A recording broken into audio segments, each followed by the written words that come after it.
Penanggulangan bencana adalah kegiatan untuk mengurangi ancaman dan kerentanan serta meningkatkan kemampuan masyarakat dalam menghadapi bencana. Berikut merupakan siklus penanggulangan bencana. Bencana adalah peristiwa yang disebabkan baik oleh faktor alam atau non-alam maupun faktor manusia sehingga mengakibatkan timbulnya korban jiwa manusia, kerusakan lingkungan, dan kehilangan harta benda serta dampak psikologis. Namun, tahukah Anda bahwasanya ancaman bencana dengan bencana itu sendiri berbeda? Ancaman bencana adalah suatu fenomena atau aktivitas manusia atau kondisi berbahaya yang berpotensi menyebabkan beberapa dampak, di antaranya hilangnya nyawa, cedera atau dampak kesehatan lain, kerusakan harta benda, hilangnya sumber penghasilan dan layanan, gangguan sosial ekonomi, dan kerusakan lingkungan. Setelah kita paham akan ancaman bencana yang akan datang, maka kita harus segera melakukan program PRB atau pengurangan resiko bencana agar mampu meminimalisir dampak yang akan terjadi. Untuk melatih hal itu, kita harus memahami dahulu apa itu PRB atau pengurangan resiko bencana.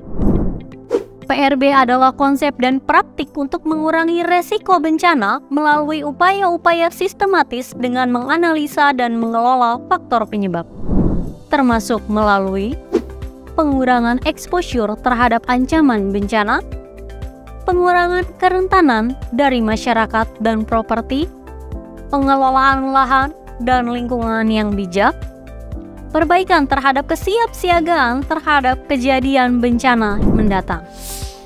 Dan tujuan utama dari PRB itu adalah untuk mengurangi resiko fatal di bidang sosial, ekonomi, dan lingkungan. Resiko bencana adalah potensi kerugian yang ditimbulkan akibat bencana pada suatu wilayah dalam kurun waktu tertentu, yang dapat berupa kematian, luka, sakit, jiwa terancam, hilangnya rasa aman, mengungsi, kerusakan atau kehilangan harta, dan gangguan kegiatan masyarakat. Hazard atau ancaman bencana adalah suatu fenomena atau aktivitas manusia atau kondisi berbahaya yang berpotensi atau bisa menyebabkan hilangnya nyawa, cedera atau dampak kesehatan lain, kerusakan harta benda, hilangnya sumber penghasilan dan layanan, gangguan sosial, dan kerusakan lingkungan.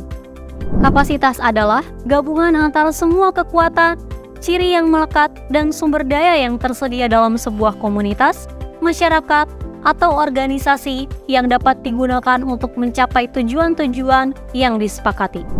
Contoh, ada sistem peringatan dini, ada kebijakan, ada kesiapsiagaan pada individu, keluarga, ataupun komunitas. Kerentanan adalah karakteristik dan kondisi sebuah komunitas, sistem, atau aset yang membuatnya cenderung terkena dampak merusak yang diakibatkan oleh ancaman bahaya. Contoh, kurangnya pemahaman masyarakat tentang menghadapi bencana, tinggal di pinggir sungai, kemiskinan, timpangnya relasi gender, dan sebagainya.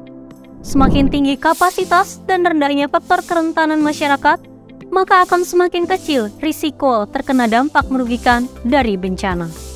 Dan kapasitas itu sendiri memiliki beberapa jenis, seperti pencegahan atau proses, cara, tindakan, menahan agar sesuatu tidak terjadi.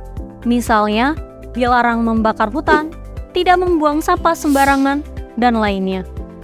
Peringatan dini atau serangkaian kegiatan pemberian peringatan sesegera mungkin kepada masyarakat tentang kemungkinan terjadinya bencana pada suatu tempat oleh lembaga yang berwenang. Mitigasi atau upaya yang dilakukan untuk meminimalkan dampak yang ditimbulkan oleh ancaman bencana.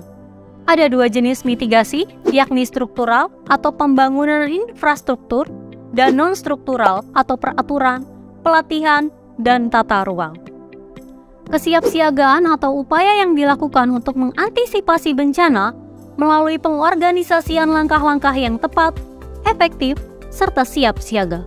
Misalnya, penyiapan sarana komunikasi, pos komando, dan penyiapan lokasi evakuasi. Ancaman bencana selalu ada di sekitar kita. Namun, risiko bencana bisa kita kurangi jika kita mengenali ancaman dan bahaya yang ada di sekitar dan melakukan sesuatu untuk mengalihkan risiko.